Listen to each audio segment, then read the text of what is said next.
Okay, good day. Welcome to our recorded video. So for our topic today is about extracting the square roots. So we have four methods in solving quadratic equations or just finding the value of x. So first, we have the extracting square root. Second is the factoring method. Third, completing the square. And fourth is quadratic formula. So all of these topics will be discussed in our first quarter. But for this recorded video, we will just discuss about extracting square root. Okay, what is extracting square root? It is the method of solving the quadratic equation using x squared is equal to k. So from this, we will just use the square root. What is the symbol of square root? We have like this, no? So this is the square root or the radical symbols. So we will use that to extract the roots or paano in Tagalog, extract kunin yung mga roots na nasa equation natin. Okay. So quadratic equation that can be written in the form of x squared is equal to k. Please take note, x squared is our quadratic term. And k is our constant term. So in this part, yung b po natin ay equal pa rin kay 0. Ibig sabihin yung bx, 0. No bx. Ibig sabihin nun. Okay? So, can be solved by applying the following properties. So, we have three properties na kailangan tandaan. First, if k daw po natin, ibig sabihin yung k natin, is greater than 0. Ibig sabihin, pag greater than 0, positive value. Okay? Then, x squared is equal to k has two real solution or two roots. So, ang possible na maging sagot natin is x is equal to positive and negative square root of k. Okay? Next, if k daw ay equal naman kay 0, basta automatic 0 yung constant natin, then x squared is equal to k has one real solution. At ano po yung real solution na yan? Automatic, kapag ang k natin ay 0, ang x natin ay 0 din. For example, we have x squared is equal to 0. Siyempre, ang x niyan ay 0. E pag 2x squared is equal to 0, obviously, x pa rin yan ay 0. Kahit may value si a, no? Basta equal yan kay 0, at yan lang, wala lang ibang value, ang x natin ay 0. And lastly, if k is less than 0, pag sinabing less than 0, mas mababa sa 0, ibig sabihin negative value, then x squared is equal to k has no real solution or roots. Ibig sabihin, yung magiging value natin dyan ay square root of negative 1 or equivalent yan sa imaginary numbers. Okay, which is hindi naman natin ginugusto yun. So, tandaan nyo, kapag less than or negative yung k natin, ibig sabihin, ang sagot natin agad ay no real solutions. We don't need to solve it. Okay? So, let's have a step-by-step process. If the given equation is ax squared plus bx plus c is equal to 0. And please take note na zinero po natin yung b, x. So, tinanggal natin to. Ang natira ay ax squared plus cx. So, ito commonly makikita natin. Si x squared, saka yung constant lang. So, what are the steps? First, subtract c from both sides of the equation to isolate the quadratic term. Or, sa madaling salita, tinatranspose po natin. Paano po kasi, bakit kasi sinabing subtract? Kasi po pag nag-subtract tayo dyan pareho, take note na, ito, ax squared plus c. Nag-subtract tayo ng negative c, nag-subtract din tayo ng negative c sa kabila. Ano nangyari? Natanggal to.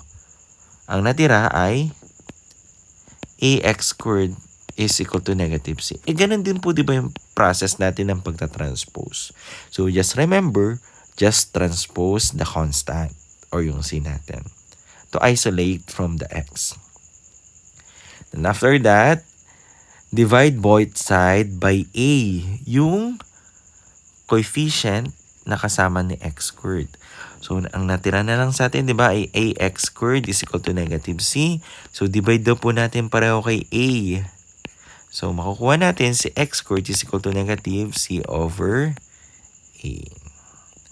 And take the square root of the both side to find the solution of x. Keep in mind that you will have positive and negative value of square root due to the square root property. Tandaan nyo po yan, ha? Positive, negative ang sagot natin. So, square root nyo po yan.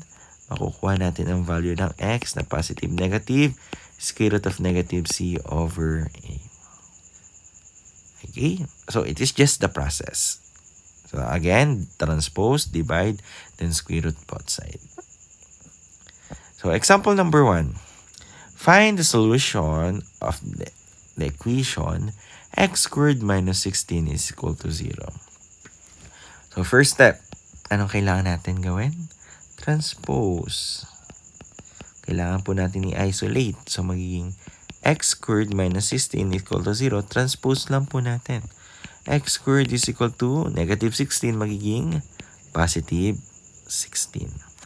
Step 2, divide the a. Ano po ba yung a natin dito? Diba ang a natin ay equal kay 1? Kasi 1 yung kasama niya. Automatic, pag dinivide natin yan pareho kay 1, 16 pa rin yung sagot, diba? So, still, x squared is equal to 16. O kung hindi kayo naniniwala, tignan nyo to. 1 over x squared divided by 1, then 16 divided by 1. Cancel tong 1. Ang natira ay x squared is equal to 16. Okay? Then, third step, diba? Square root both side. So, yung square root po natin to, square root of x squared is square root of 16. So, makakancel po yung squared sa yung radical sign. So, x na lang natira. Then, ang magiging value po natin ng x ay 2.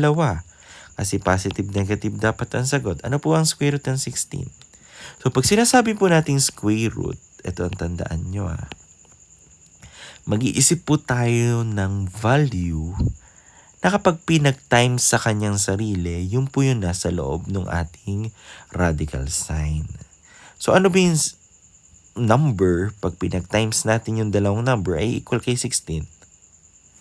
2 times 2 ba? Hindi. 4 lang yan. 3 times 3? Hindi rin. 9 din yan.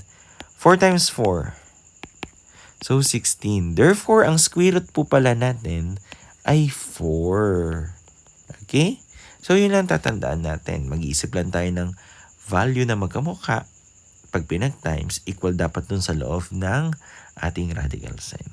Therefore, our solution for this number is positive, negative 4.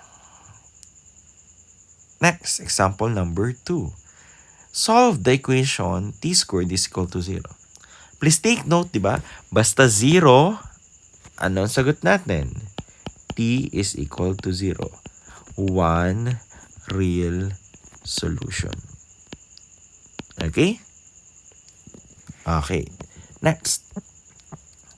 What if we have x squared plus 9 is equal to 0? So first, ano gagawin natin? Transpose.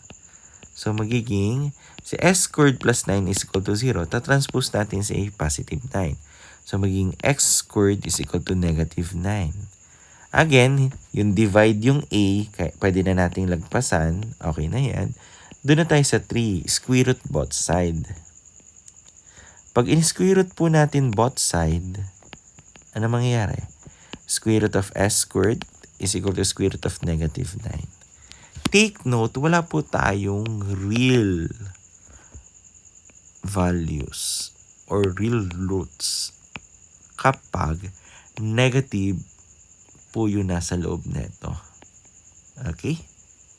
So, mangyayari dyan, ang sagot agad natin, no real roots. Basta negative.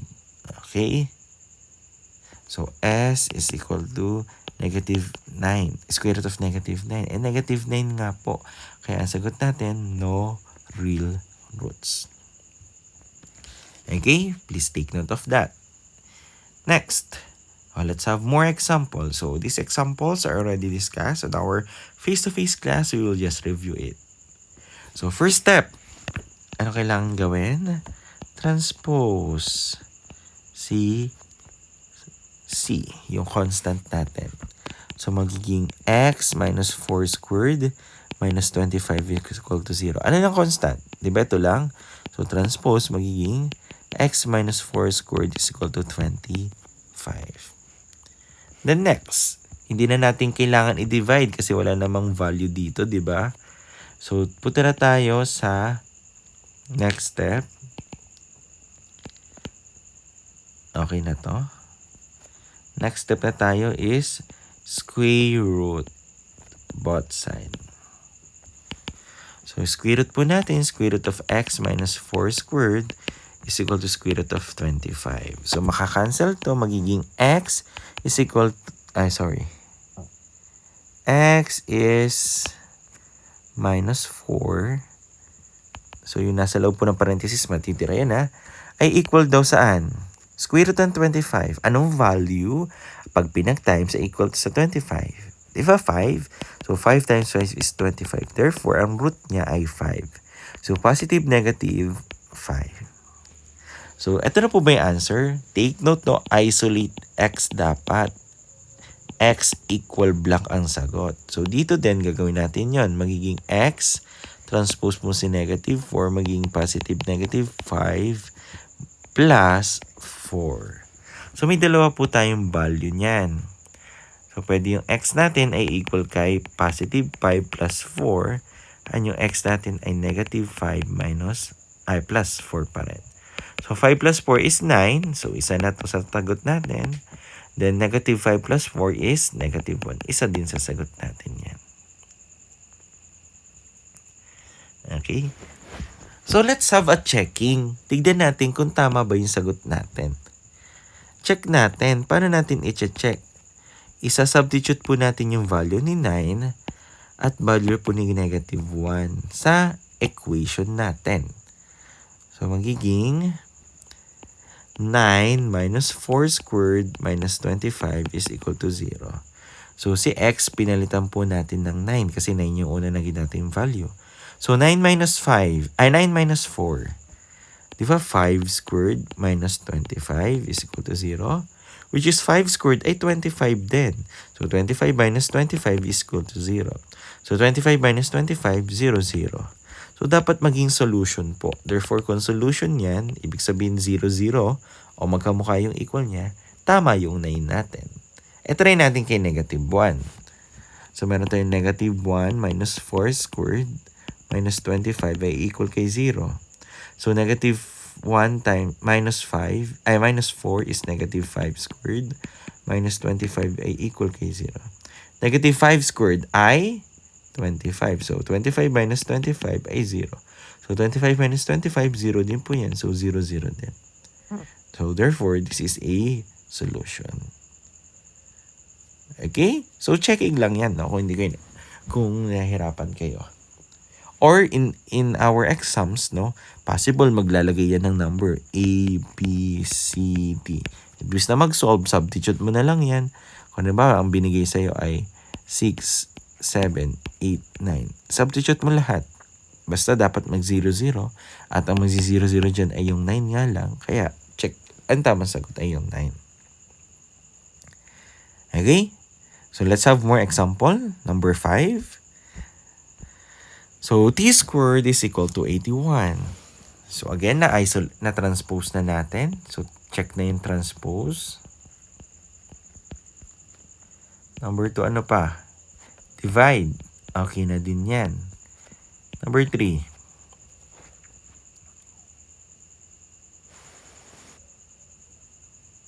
Ay squaring both side. O, square root na natin both side. Okay, so square root of t squared is equal to square root of 81. So square root of t will be t. Cancel na lang to. So square root of 81, positive, negative. Anong value yung times natin sa sarili niya na magiging 81? Diba 9? So therefore, our answer for this number 1 is square root of, positive, negative 9. Okay? Okay, I guess before we consider more examples, I will end first this discussion. So, para hindi mahaba yung video natin. So, kindly watch the second video na lang. So, goodbye.